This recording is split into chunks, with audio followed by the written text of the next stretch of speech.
Hey YouTubers, and welcome back to Tony the Technician channel. And today we're going to be going into the 3rd gen Camaro and we're going to be replacing the steering components. And by those components, more specifically, we're talking about the center link, inner and outer tie rods, as well as the adjustment sleeve, as well as the idler arm. The only component we're really not touching is the pitman arm, and I will show you how to remove the components, as well as I'll provide you with the part numbers and pricing for those components and how to reinstall them. So I really hope you guys find this helpful. Also, keep in mind I'm redoing all of the front suspension, so if you guys notice other components changing throughout this video, it's because I'm doing all of the front suspension and breaking it down into separate videos. So if you guys aren't doing all of these, you can specifically find the individual video.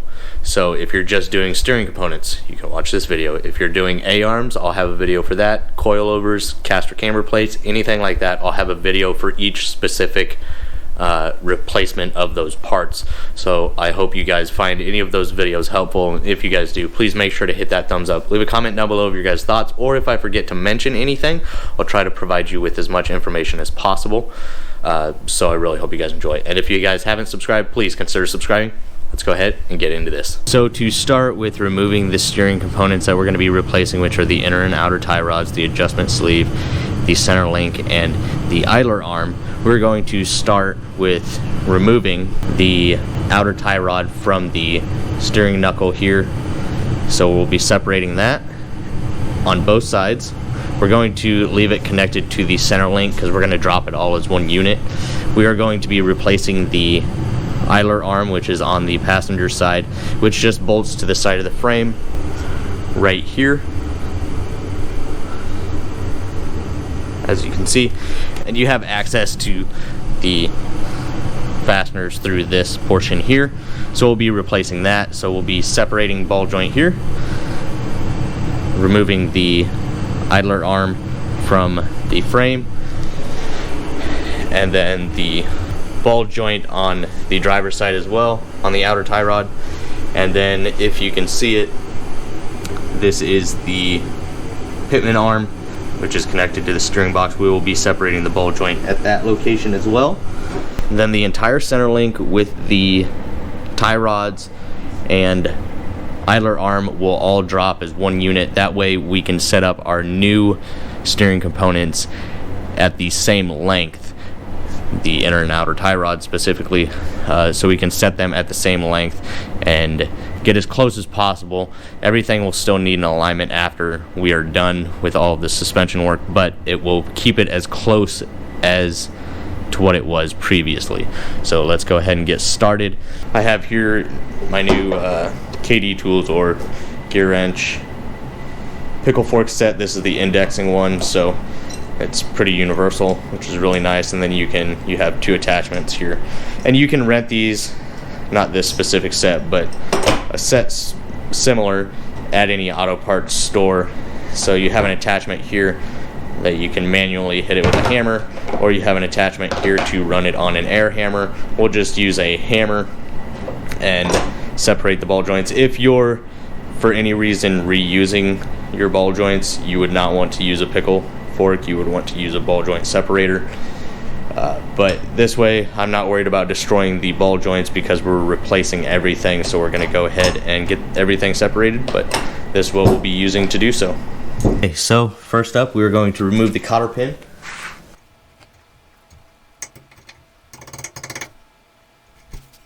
Then we'll break loose the castle nut.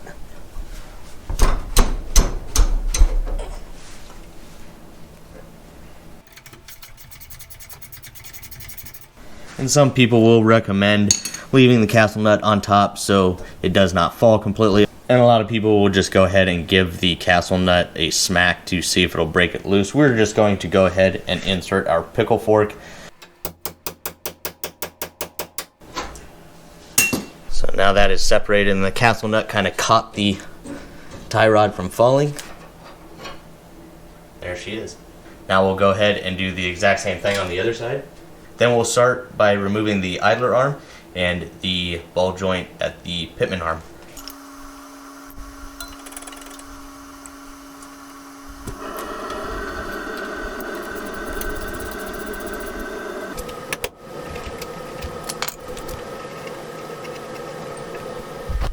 Okay, so we're on the driver's side now. So here's, right up here is the steering box. This is going to be the pitman arm that comes down off of the steering box and goes to the center link, and it is going to be attached by a 19mm fastener up top.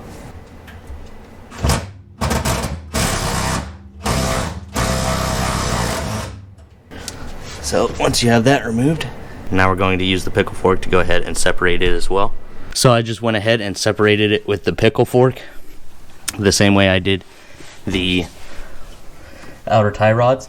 And I'm going to go ahead and leave that nut on top of there because that is actually holding this side of the center link or steering components up while we go around. And now we're going to focus on removing the idler arm, which is located right there, but we're not going to remove it at that joint like we did the other side, because we're going to be replacing this entire component right here that mounts to the side of the vehicle, or the side of the framing right there.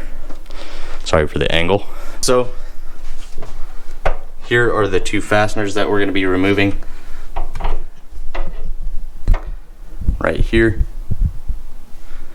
and it is going, the closest thing I can find to fitment is 18mm on both sides. So I'm going to be holding it with a wrench on this side, and inside of this recessed hole are two more fasteners. Sorry, there's one up a little bit higher up there, and then one inside that secondary hole location inside. So we're going to go ahead and get those removed now. Okay, so we went ahead and got the top one removed. Here it is. The bolt goes in from this side and the nut is on the engine compartment side. So I'm just going to go ahead and hold the fastener right here while I go ahead and break loose the fastener from the engine bay. Now I've broken it loose from the engine bay side. So there's the nut on the engine compartment side. And then there is the outer portion. And the passenger side is completely off now. The tie rod is holding it up. And I have went ahead and purchased new hardware for this, which is M12 by 1.75 or 1 3/4 by 40mm. And then the nuts are going to be M12 by 1.75, and these are both class 10.9 or grade 10.9 replacements, so we will not be reusing this hardware. Now we can go ahead and remove the nut from the pitman arm on the other side and drop the steering component completely out. Removed.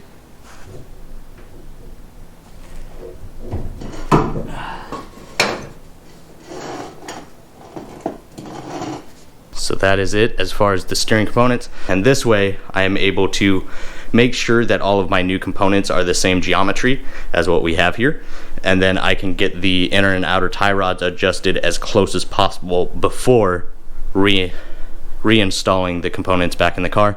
But before we do that, I need to now start videos on replacing A-arms and replacing coilovers. So in this video, hopefully all you'll get is the replacement of this, and then if you would like, you can go ahead and check out my other videos on A-arms and coilover installments. So these are the components that I went with as far as inner and outer tie rods, and the center link I went with Moog. The idler arm is AC Delco, and then as far as my adjustment sleeves for my tie rods, I went with the UMI, and this is going to be from Hawks, I believe, and this is item number 2103 Hotel Delta. And then here are the part numbers for the components that I purchased. So you need to be careful when ordering your idler arm, because a lot of companies have a little bit different geometry than the stock, which is okay as long as you replace your pitman arm on the steering box. As long as that geometry matches whatever you replace the idler arm with, then you're fine. But if you're just replacing your idler arm, then you need to make sure that it matches your stock pitman arm, otherwise you'll have steering issues with that. And then also a lot of the cheaper brands, like Duralast for example, will have not just a different geometry, but the pivot point here will be of a lot smaller diameter, and the material will be thinner, just slightly.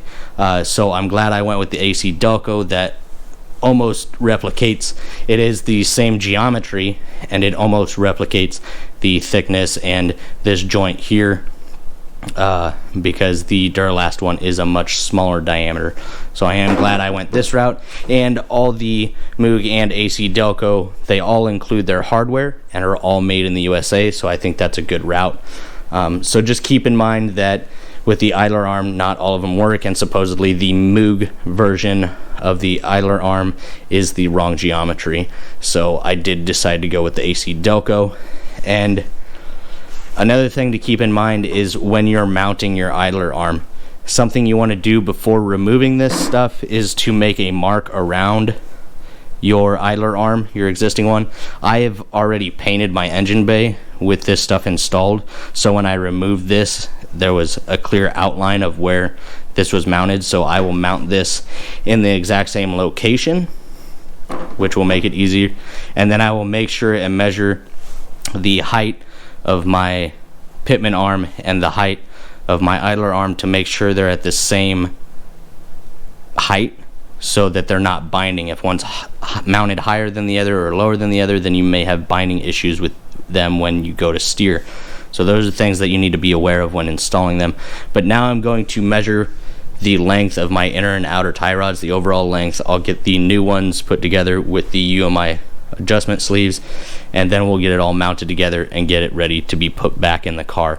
But I really hope you guys are enjoying. If you guys have any questions or comments, please feel free to comment down below, and I'll do my best to answer any questions that you have.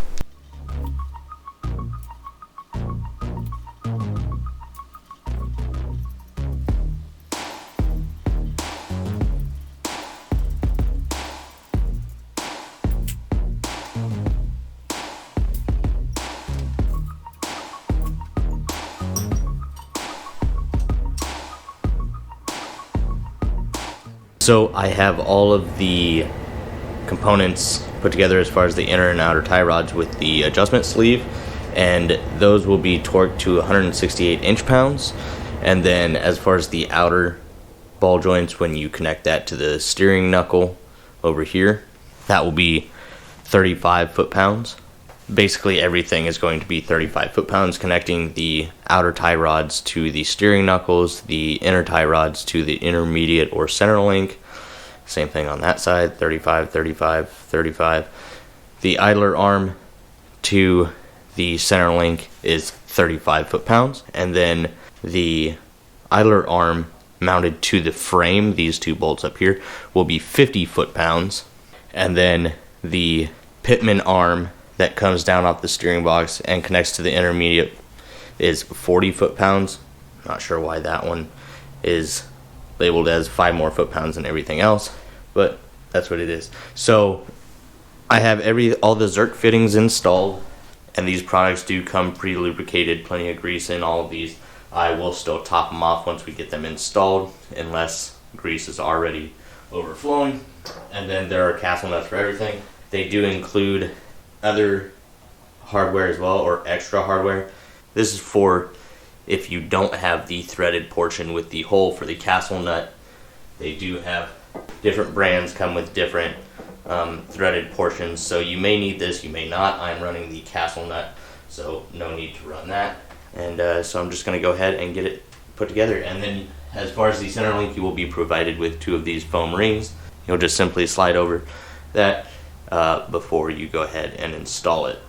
So let's go ahead and get this thing torqued together.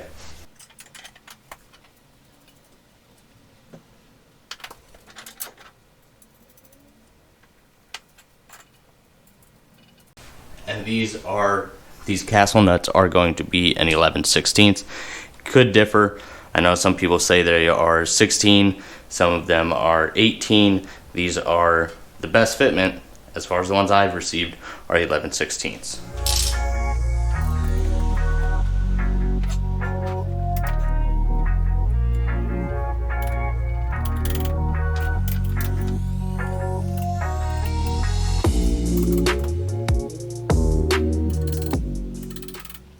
Okay, so that's it. Here's the old one, the new one. Then we also have our new hardware here. Okay, so we have our new 10.9 hardware here. The only thing we need to do now is go ahead and install it. We will torque the pitman arm to the center link over here at 40 foot-pounds. These get torqued to 50 foot-pounds, and then 35 out here for the steering knuckles. So that's it. I can definitely tell you there's a lot more play in the old ball joints. These things are pretty worn out. There's no resistance whatsoever. I mean, they're very loose. So these are nice and tight and hold their position, as you can see. So let's go ahead and get this thing installed back into the car. To get this back installed, it doesn't really matter where you start. I'm just going to start with the outer tie rods, kind of get those loosely connected to the steering knuckles, and then I'll go underneath and I'll get the idler arm and the pitman arm locations kind of started as well. Kind of get all 4 locations, the 2 outer tie rods and the pitman arm and the idler arm stuff just lightly and loosely attached, and then I'll get the idler arm here mounted exactly where it was before. So this is where it's important that you have the same style idler arm as your pitman arm, so that the angle and everything is the same, because you want this to be level across your K-member, exactly how it was before, so you don't have any binding issues or pulling to one direction or anything like that. Now granted, once all this is done, you're going to want to go get an alignment anyways, especially with everything that I've done to the vehicle. All the suspension's been done. Everything's changed. I've tried to keep things as close to stock as possible, or where it was, but it's still going to need an alignment. But I wanted to make sure that it was as close as possible, so when getting it to the shop, there weren't going to be any issues. So I'm just going to go ahead and start with the outer tie rods.